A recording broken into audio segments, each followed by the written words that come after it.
నమస్కారం ఘంటారావానికి స్వాగతం. ముందుగా ప్రధాన అంశాలు. సుప్రీంకోర్టులో భారాస ఎమ్మెల్సీ కవితకు దక్కని ఊరట. బెయిల్ కోసం ట్రయల్ కోర్టుకు వెళ్లారన్న ధర్మాసనం.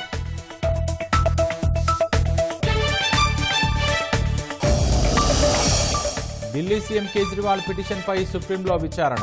ప్రత్యేక బెంచ్కు కేటాయించిన సీజేఐ.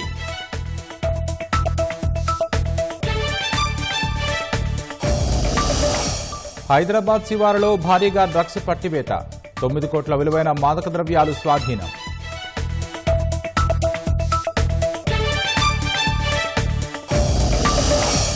కాంగ్రెస్ రాష్ట్ర వ్యవహారాల ఇన్ఛార్జిను కలిసిన జీహెచ్ఎంసీ మేయర్. దీపాదాస మున్షితో గద్వాల విజయలక్ష్మి భేటీ.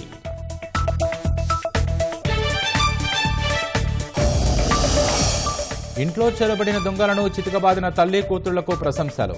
ధైర్య సాహసాలకు మెచ్చుకుని సన్మానించిన డీసీపీ రోహిణి.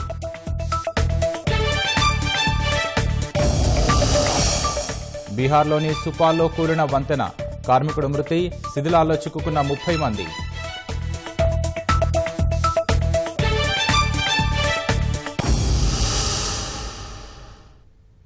ఢిల్లీలో భారాస ఎంపీలు మీడియాతో మాట్లాడుతున్నారు. ప్రత్యక్ష ప్రసారం ద్వారా చూద్దాం. అనేది చాలా దురదృష్టకరం. దీని విషయంలో భారతదేశ ప్రజలందరూ కూడా ఇప్పుడు గమనిస్తున్నారు. అదేవిధంగా చూసినట్టయితే ఇక్కడికి వస్తే ఈ యొక్క గవర్నమెంట్ పాలసీలు ఎప్పుడైనా స్టేట్ గవర్నమెంట్స్ ఎన్నుకున్న తర్వాత సెంట్రల్ గవర్నమెంట్ వచ్చిన తర్వాత ప్రభుత్వాలకు వచ్చిన తర్వాత ఆ గవర్నమెంట్ కొన్ని పాలసీలు మార్చుకుంటారు, కొన్ని యాక్ట్లు తీసుకొస్తారు, కొన్ని బిల్లులు పాస్ చేపిస్తారు. అది అసెంబ్లీలో కావచ్చు, పార్లమెంట్లో కావచ్చు. అందులో భాగంగానే ఈ లిక్కర్ పాలసీ దాని మీద అది గవర్నమెంట్ పాలసీ. ఆ పాలసీలో వాళ్ళు తీసుకున్న పాలసీ మీద ఈ విధంగా చేయటం అనేది ఇది కరెక్ట్ కాదు.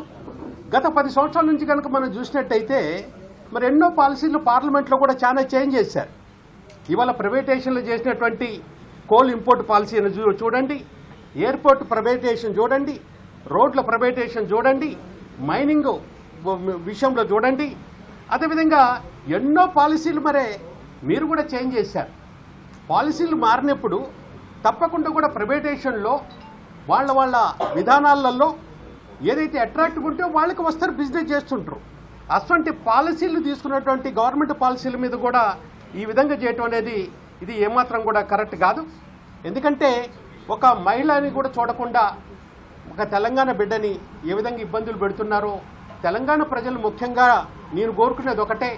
గత 10 సంవత్సరాల నుంచి మన రాష్ట్రం అంతకుముందు ఎట్లుండే, ఇప్పుడు ఏ విధంగా ఉన్నది, మన గత 10 సంవత్సరాల నుంచి ఏ విధంగా డెవలప్మెంట్ చేసుకున్నాం.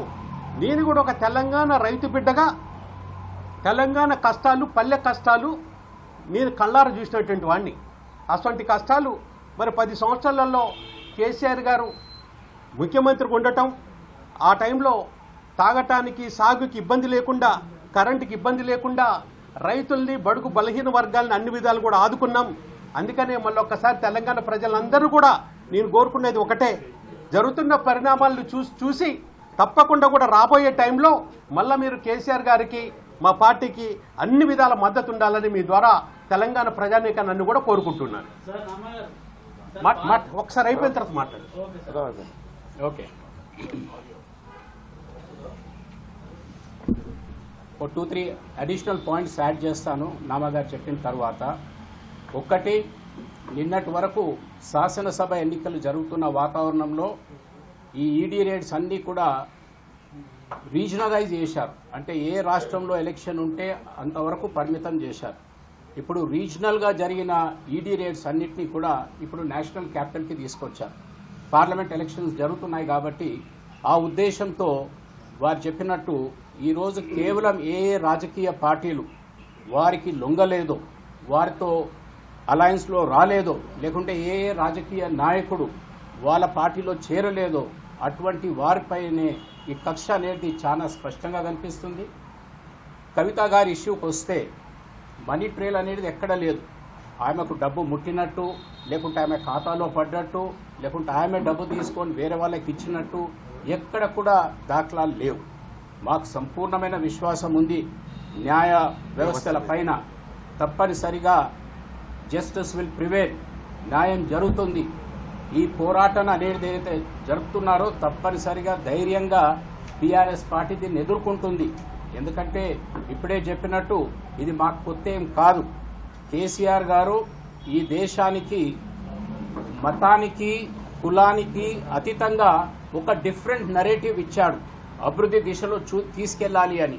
ఇది కొన్ని రాజకీయ పార్టీలకు నచ్చకపోవచ్చు, కానీ దేశ ప్రజల అభివృద్ధి దృష్టిలో పెట్టుకొని ఈ తెలంగాణలో జరిగిన కార్యక్రమాలన్నీ కూడా ఈ విధంగా తీసుకెళ్తున్న సమయంలో ఈ విధమైన కక్ష సాధింపు అనేది చాలా స్పష్టంగా కనిపిస్తుంది. ఒక మహిళా పైన మీరు నిన్న చూశారు, ప్రధానమంత్రి గారు శక్తి అనే మాట అనగానే ప్రతిపక్షాలపై పడ్డాడు, మహిళలను అగౌరవపరుచుతున్నారనే మాట చెప్పారు.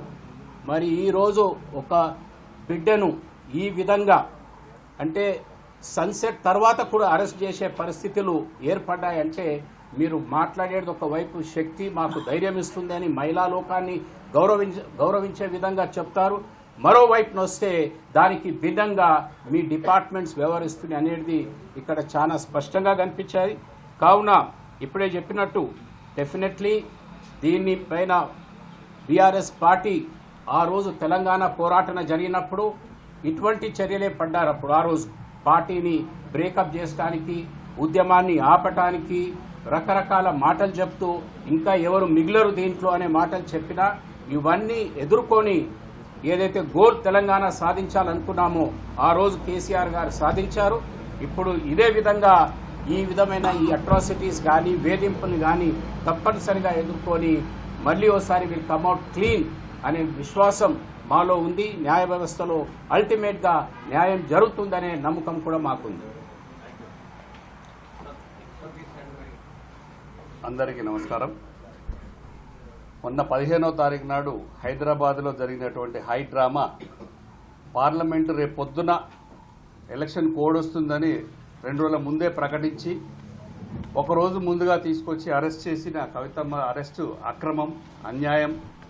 దాదాపు 2 సంవత్సరాల నుంచి టీవీ సీరియల్లా సాగదీసుకుంటూ వచ్చి కరెక్ట్గా వాళ్ళకు కావాల్సిన పార్లమెంట్ ఎలక్షన్ల ముందు బీఆర్ఎస్ పార్టీని బదనాం చేయడమే లక్ష్యంగా పెట్టుకొని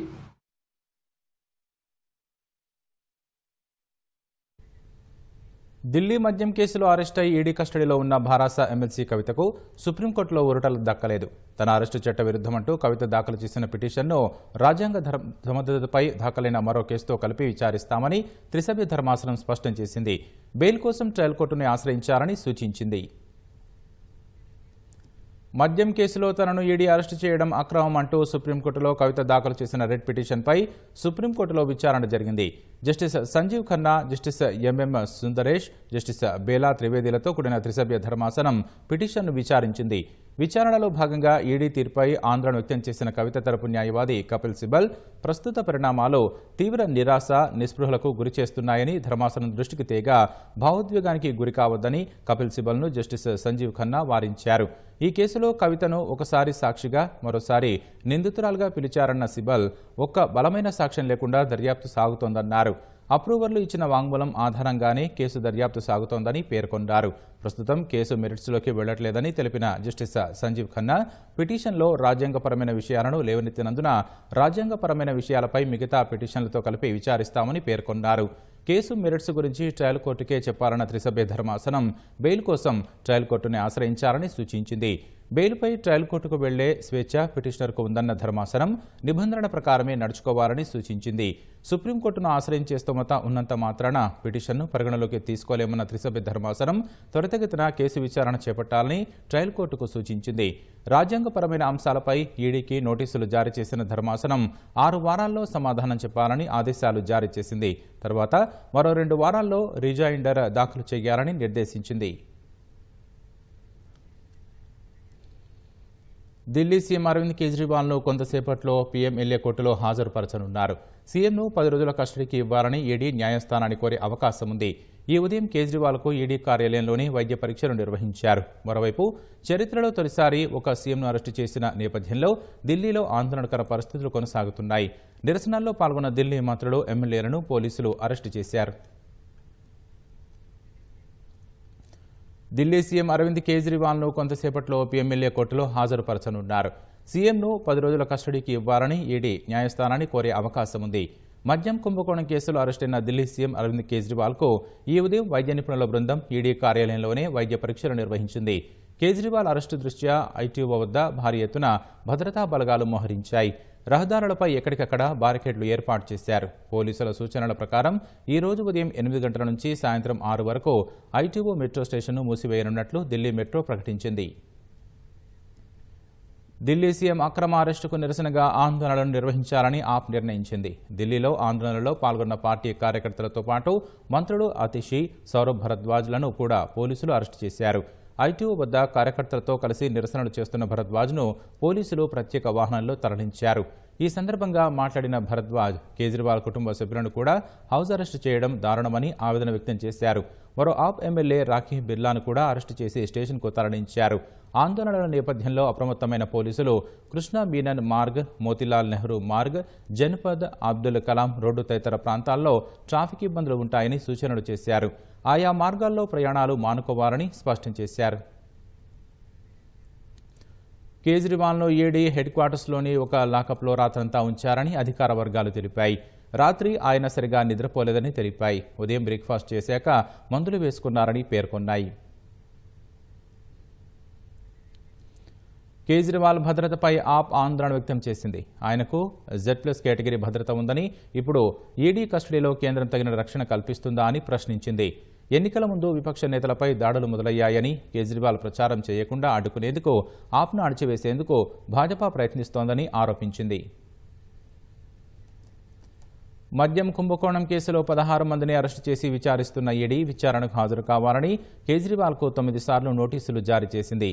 ఈ నేపథ్యంలో అరెస్టు నుంచి రక్షణ కల్పించాలని హైకోర్టును కేజ్రీవాల్ ఆశ్రయించగా ఆయన అభ్యర్థనను గురువారం హైకోర్టు తోసిపుచ్చింది. విచారణను ఏప్రిల్ 22కు వాయిదా వేసింది. ఈ క్రమంలో ఈడీ అధికారుల బృందం సెర్చ్ వారెంట్తో కేజ్రీవాల్ నివాసానికి వెళ్లింది. రాత్రి 9 గంటల సమయంలో ఆయన్ను అరెస్టు చేశారు. ఈడీ చర్యపై కేజ్రీవాల్ న్యాయవాదులు వేసిన పిటిషన్ను ఇవాళ సుప్రీంకోర్టు విచారించనుంది.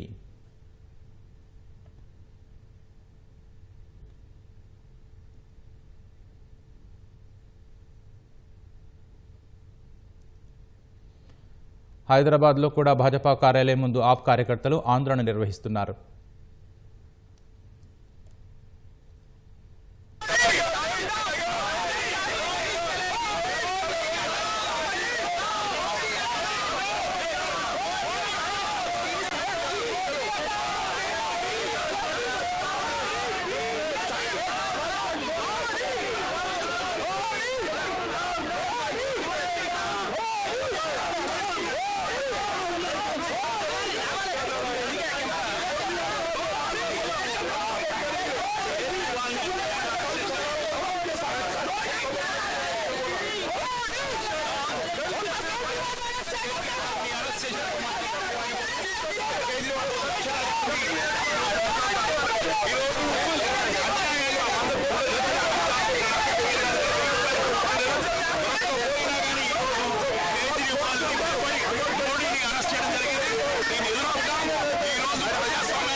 కేజ్రీవాల్ అరెస్టును నిరసిస్తూ హైదరాబాద్లోని భాజపా రాష్ట్ర కార్యాలయం వద్ద ఆప్ శ్రేణులు ఆందోళనకు దిగాయి. తమ నేతను అక్రమంగా అరెస్టు చేశారంటూ ఆ పార్టీ నేతలు భాజపా కార్యాలయం ముందు బైఠాయించారు. ఆందోళనకారులను పోలీసులు అదుపులోకి తీసుకోవడంతో ఉద్రిక్తత నెలకొంది.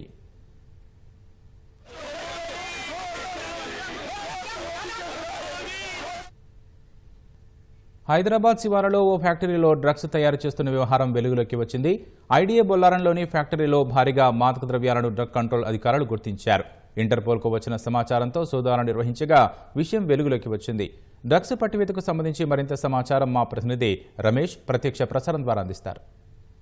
ను స్వాధీనం చేసుకోవడం జరిగింది. దాదాపు 90 కేజీల వరకు మెడ్ఫిన్ సంబంధించిన డ్రగ్ను తయారు చేస్తుండగా నేరుగా ఇంటర్పోల్ అధికారులకు సమాచారం రావడంతో కూడా సమాచారం మేరకు ఇక్కడ డ్రగ్ కంట్రోల్ అధికారులు ఫ్యాక్టరీకి వెళ్ళి సోదాలు చేయడం జరిగింది. సోదాల్లో భాగంగా 90 కేజీలకు సంబంధించి కూడా డ్రగ్స్ని విదేశాలకు తరలించడానికి కూడా మెడ్ఫిన్ సిద్ధంగా ఉంచారని చెప్పి కూడా అధికారులు సోదాల్లో గుర్తించడం జరిగింది. దాంట్లో దాదాపు 10 సంవత్సరాల నుంచి కూడా ఈ డ్రగ్ను తయారు చేస్తూ విదేశాలకు సప్లై చేస్తున్నట్లు అధికారుల దర్యాప్తులో వెల్లడైంది. దాదాపు వీటి విలువ 9 కోట్ల విలువ, అంటే స్వాధీనం చేసుకున్న దానికి సంబంధించి కూడా 9 కోట్ల వరకు కూడా విలువ ఉంటుందని చెప్పి కూడా అధికారులు తెలుస్తున్నారు. అయితే తాజాగా నిన్న విశాఖపట్నంకి సంబంధించి కూడా 25,000 సంబంధించి కూడా డ్రగ్స్ను ఇంటర్పోల్ సాయంతోనే ఇటు సిబిఐ తర్వాత కస్టమ్స్ అధికారులు అయితే స్వాధీనం చేసుకున్న సంగతి తెలిసిందే. అదే విధంగా కూడా ఇంటర్పోల్ సాయంతో హైదరాబాద్ శివారు ప్రాంతాల్లో సంగారెడ్డి జిల్లా ఐడిఏ బొల్లారం సంబంధించి కూడా ఒక ఫ్యాక్టరీలో ఆ డ్రగ్స్ తయారైతుంది. అది అన్ని కూడా విదేశాలకు తరలిస్తున్నారు అని చెప్పి కూడా ఇంటర్పోల్ అధికారులకు ఇక్కడ హైదరాబాద్ సంబంధించి కూడా డ్రగ్ కంట్రోల్ అధికారులకు సమాచారం ఇవ్వడంతో కూడా నేరుగా ఆబ్కారీ తర్వాత డ్రగ్ కంట్రోల్కి సంబంధించి కూడా అధికారులు ఫ్యాక్టరీకి వెళ్ళడం జరిగింది. ఫ్యాక్టరీలో తయారు చేస్తున్న ముడి సరుకులతో పాటు తర్వాత పరికరాలను కూడా అధికారులు సీజ్ చేయడం జరిగింది. దీన్ని యజమానికి సంబంధించి కూడా అధికారులు అరెస్ట్ చేసి ప్రస్తుతం అయితే అరెస్ట్ చేయడం జరిగింది. ఇంకా ఈ అసలు సప్లైకి సంబంధించి కూడా గత 10 సంవత్సరాల నుంచి ఎవరికి సప్లై చేశారు, ఏ దేశాలకు సప్లై చేశారని దాని మీద కూడా అధికారులు ఇంకా దర్యాప్తు చేస్తారని చెప్పి కూడా వెల్లడించడం జరిగింది. ఇటు విదేశాలతో పాటు తర్వాత హైదరాబాద్ సంబంధించి కూడా కొంతవరకు వీరు సప్లై చేసినట్టు కూడా అధికారులు దర్యాప్తులు అయితే వెళ్ళడం జరిగింది. ప్రస్తుతం అతనికి సంబంధించి కూడా మొత్తం అంటే ఈ సిగరెట్ల ప్యాకెట్ల మధ్యలో కూడా ఈ డ్రగ్స్ను మధ్యలో పెట్టి తర్వాత విదేశాలకు సప్లై చేస్తున్నట్లు కూడా అధికారులు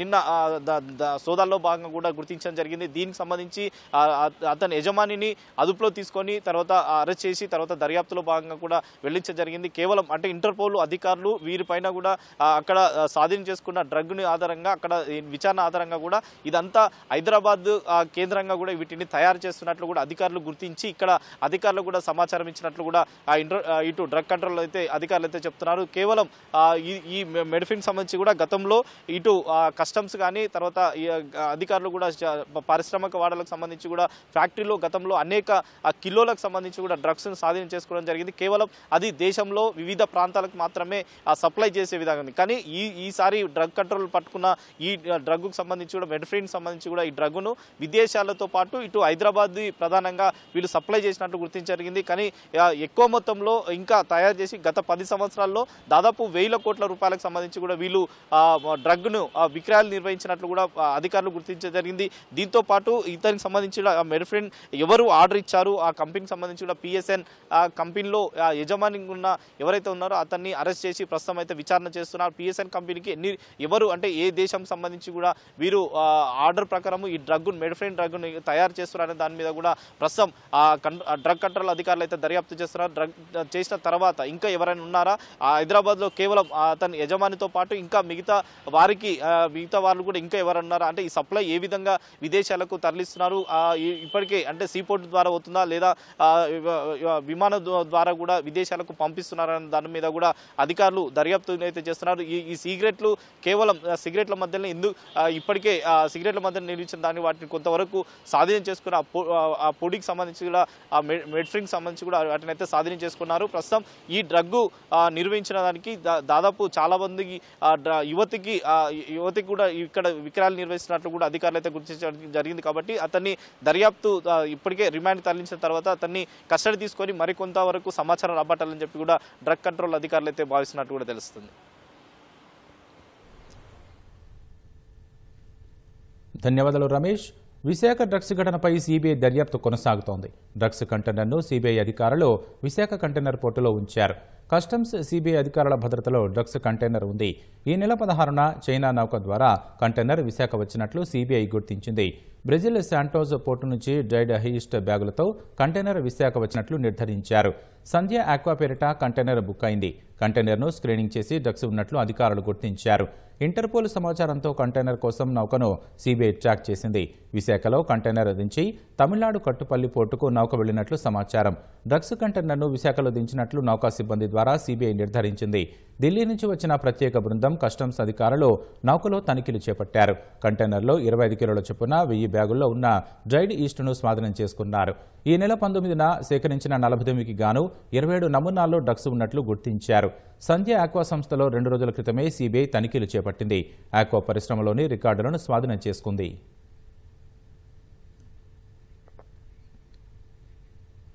మేడిగడ్డ, అన్నారం, సుందిళ్ల ఆనకట్టలపై రాష్ట్ర డ్యాం సేఫ్టీ అథారిటీ సభ్యులతో చంద్రశేఖర్ అయ్యర్ కమిటీ సమావేశమైంది.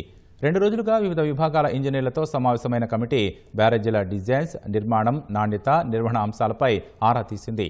నిర్మాణ సంస్థల ప్రతినిధులతోనూ సమావేశమైన నిపుణుల బృందం సందేహాలకు సంబంధించి అదనపు సమాచారం సేకరించింది. మేడిగడ్డ, అన్నారం, సుందిళ్ల ఆనకట్టలకు సంబంధించి తదుపరి కార్యాచరణ, మరమ్మతు, పునరుద్ధరణ చర్యలపై దృష్టి సారించనుంది. కాళేశ్వరం ప్రాజెక్టులో భాగంగా ఆనకట్టల నిర్మాణం కోసం తయారు చేసిన వర్కింగ్ మోడల్స్ను కమిటీ మధ్యాహ్నం తర్వాత పరిశీలించనుంది. నమూనాల కోసం తీసుకున్న అంచనాలు, సామర్థ్యం తదితరాలను కమిటీ అధ్యయనం చేయనుంది.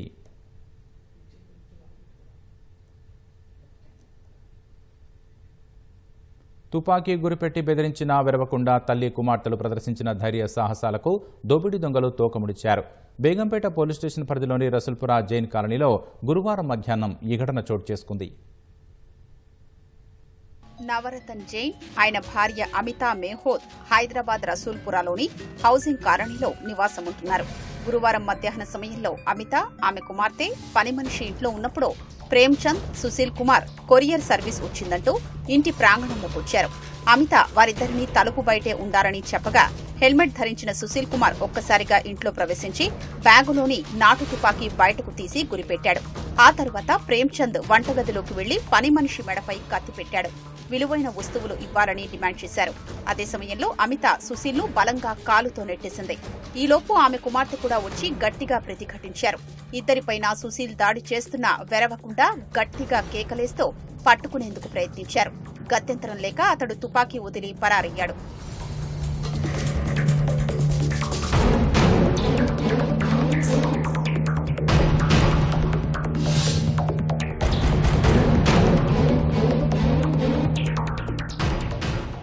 ఈలోపు తల్లి, కుమార్తెల కేకలు విని ఇరుగు పొరుగుచ్చి పరారయ్యేందుకు ప్రయత్నిస్తున్న ప్రేమ్చంద్ ను వెంటాడి పట్టుకున్నారు. మరో దుండగుడు సుశీల్ ను జీఆర్పీ పోలీసులు కాజీపేటలో అదుపులోకి తీసుకున్నారు. నిందితులు పథకం ప్రకారమే ఈ దోపిడీకి యత్నించినట్లు తెలుస్తోంది. ఏడాది క్రితం వీరిద్దరూ కొంతకాలం అదే ఇంట్లో పనిచేశారు. ఇటీవల అకస్మాత్తుగా పని మానేసిన ఇరువురు మళ్లీ వచ్చి దోపిడీకి విఫలయత్నం చేశారు.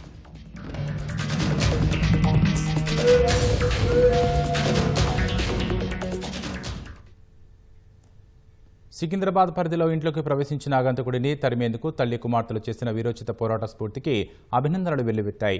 దుండగుడి చేతిలో తుపాకీ ఉన్నా ఏమాత్రం భయపడకుండా వారు పోరాడిన తీరు మహిళా శక్తిని మరోసారి చాటింది. వీరి ధైర్య సాహసాలను పలువురు ప్రముఖులు అభినందిస్తున్నారు. తాజాగా ఉత్తర మండలం డీసీపీ రోహిణి ప్రియదర్శిని అమితా మెహత్, ఆమె కుమార్తెల ధైర్య సాహసాలను మెచ్చుకొని వారిని సన్మానించారు.